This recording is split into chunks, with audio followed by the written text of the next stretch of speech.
सिक्किमका गाउँघर कसरी फेरिँदैछन् त? आउनुस् नवीन दाहालको लेखमा आधारित यस व्याख्यामा एसकेएम सरकारका पहलहरूबारे चर्चा गरौं। लेखकले एउटा चर्चित उखानबाट कुरा सुरु गरेका छन्, मन भए बाटो निस्कन्छ। साँच्चै यो भनाइ अहिले सन्दर्भिक देखिन्छ। पहिले उपचार गर्न बारी नै बेच्नु पर्थ्यो होइन, तर अहिले सहज सरकारी अनुदानले त्यो बाध्यता हटाएको दावी गरिएको छ। त्यति मात्र होइन, गाउँका युवा र साना व्यापारीलाई स्वरोजगार बन्न अहिले धमाधम सरकारी प्रोत्साहन र सहयोग मिलिरहेको छ। गाई पालन होस् या फास्ट फुड पसल, यस्ता साना व्यवसायमा दिएको टेवाले स्थानीयलाई आफ्नै खुट्टामा उभिन मद्दत गरेको तर्क छ। सानो खोलो मिलेर नदी बने झैं साना उद्यमीहरू बिस्तारै आत्मनिर्भर हुँदै ठूला व्यवसायमा रूपान्तरण भइरहेको अवस्था यहाँ देखाइएको छ। अब शिक्षातर्फ हेरौं है।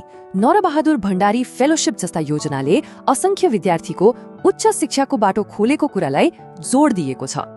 अचम्मको कुरा त के भने, यो योजनाले गर्दा गरिब परिवारका विद्यार्थीले पनि अन्तर्राष्ट्रिय विश्वविद्यालयमा पढ्ने अवसर पाएका छन्।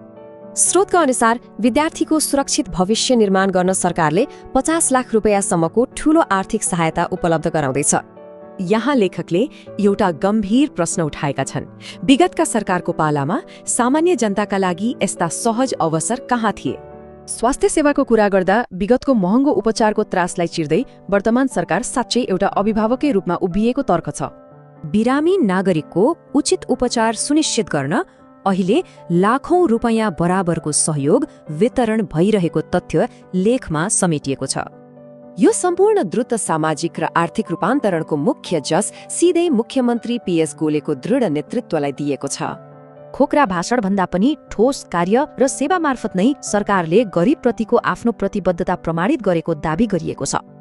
अन्त्यमा यसले हामीलाई सोच्न बाध्य बनाउँछ के सही र व्यावहारिक नीतिको कार्यान्वयनले मात्रै सीमान्तकृत समुदायको भाग्य साँच्चै बदल्न सक्छ?